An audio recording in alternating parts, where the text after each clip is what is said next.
That's what it comes down to. But listen, it's LeBron that carried, say a word. All the clutch buckets, is LeBron that scored them? It's been Kyrie. Everyone knows. If you watch the game, you know this. It's been Kyrie. Kyrie has 40 points. It feels like 60. LeBron has 40 points. You're like, Jesus, I thought that nigga had 25. That's what it is. So at the end of the day, how is now Kyrie in a situation where he's doing all of this that he's doing and he gets blamed for when they lose, but when they win, it's LeBron that gets praised. LeBron never takes ownership for anything. Never takes ownership for oh, my fault. I could have got a bucket. That's my fault. I missed. Oh, I did all I could do. We lost. I did all I could do. Like that's your leader. Anyways, I'm sidetracking. Let me go back. So now he left Cleveland, went to Miami. He stays in Miami. So this is basically who he is now. Who he is I'm gonna only be in the situation where my role players are hella elite. My stars with me are hella elite. That's what I'm going with.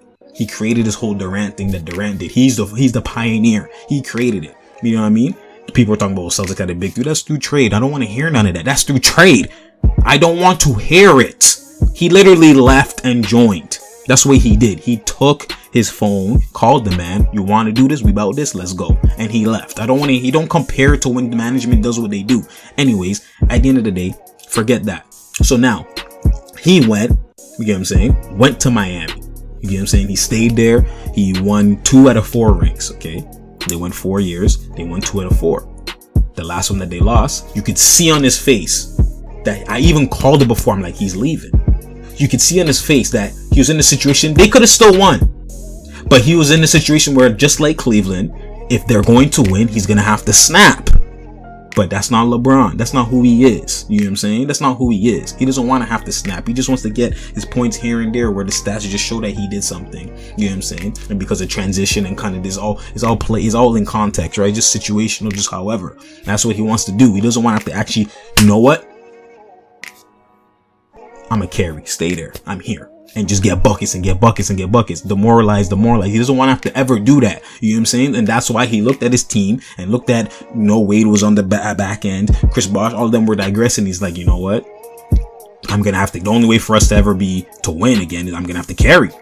So he's like, nah, he only left and went to Cleveland because Kyrie. He only went there because Kyrie, and then he was going to make his trades for Love to go there. That's where he will be vocal and say, I'm only going off these terms. And obviously they made it, and then made it happen. And he went there and he brought who did he bring with him? What's his name? Mike Miller and all that. That's when he went.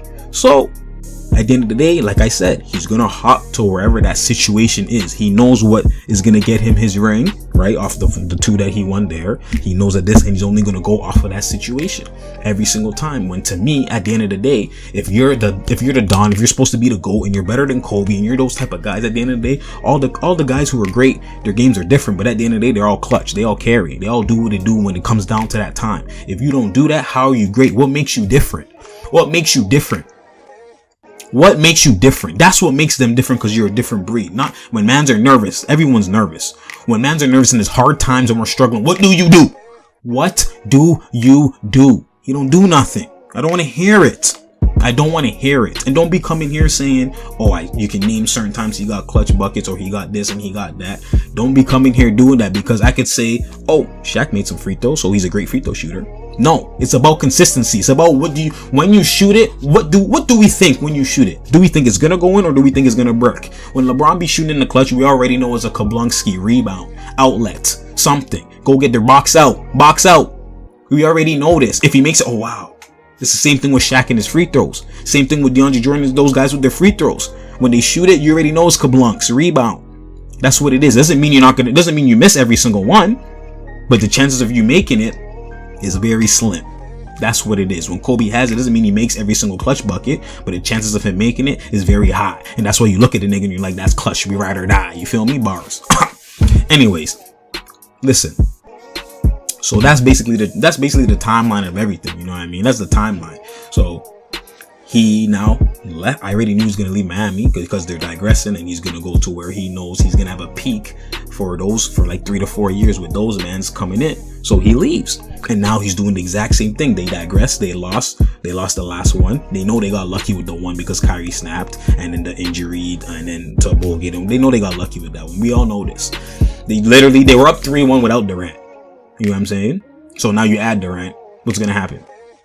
Listen, I don't want to hear it. And people are coming, they have a big four now. Listen, Draymond Green's a role player. Draymond Green's equivalent to J.R. Smith and those guys. They're role players. Draymond Green is an all-star by situation. He's not just a running star in this league wherever he goes. I don't want to hear that. He's a role player. He's a great role player. I like him as a role player, but don't boost him more than what he is. Don't boost him more than what he is. He is a role player that plays good defense, makes good passes, and rebounds. That's a role player.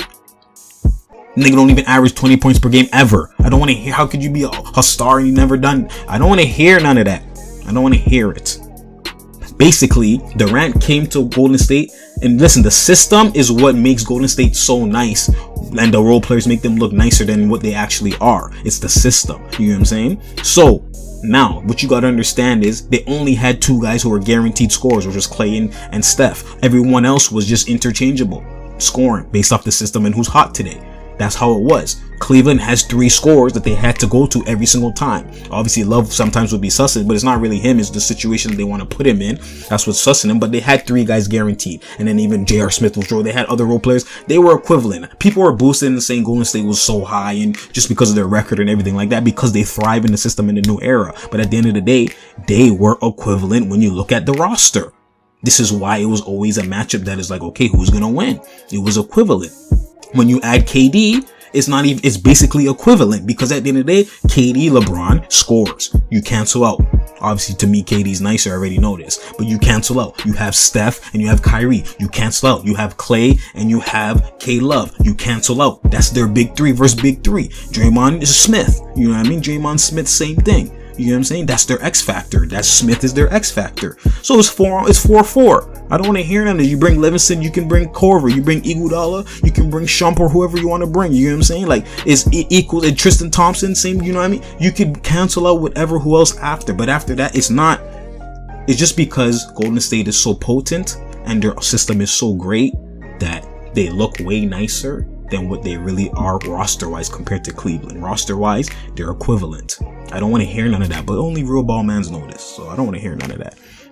But anyways, you know what I mean? At the end of the day, you have it here now where he comes back to Cleveland. Oh, but no. LeBron comes back to Cleveland. He wants to win them a ring. You know what I mean? He wants to get Cleveland. He's only coming back because he loves Cleveland and wants to get them a ring. So if he loved Cleveland that much and it's his home, why did he leave in the first place? I don't want to hear none. I see through all of these things. Listen, LeBron, at this point, LeBron doesn't want to be the villain ever. You know what I'm saying? He doesn't want to be the villain. He wants to pump fake it like basically he's some perfect picture. The nigga got dunked on and removed the video. I don't want to hear none of this. He wants to create where there's no negatives to him at all. That's what he wants. So when he was negative and he went to Miami, he's like, I'm never doing that again. So if he's going to leave, he's going to leave where you look at it where, oh, he should leave. He wants to create that picture. So now when he went to Cleveland, I already know he's going to leave Cleveland by his eyes in there. He's going to leave. He wasn't going to go to Cleveland just because he wants to win a ring for Cleveland. It's because roster-wise, they're digressing, and roster-wise, he can create something here. If what he could create in Cleveland was, let's say, in Houston or somewhere else, he would have went there either way. It just happened to be Cleveland. So I don't want to hear none of that. Oh, he's coming home. I don't want to hear none of that.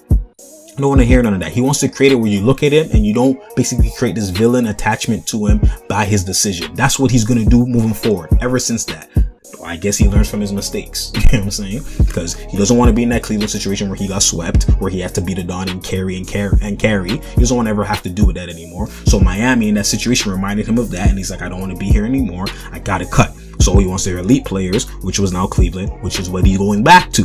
So he went back to that, and then that's what happened with the whole Cleveland Golden State back and forth. He's in that situation. If you look at it again, he's now trying to leave again. But what is he going to do?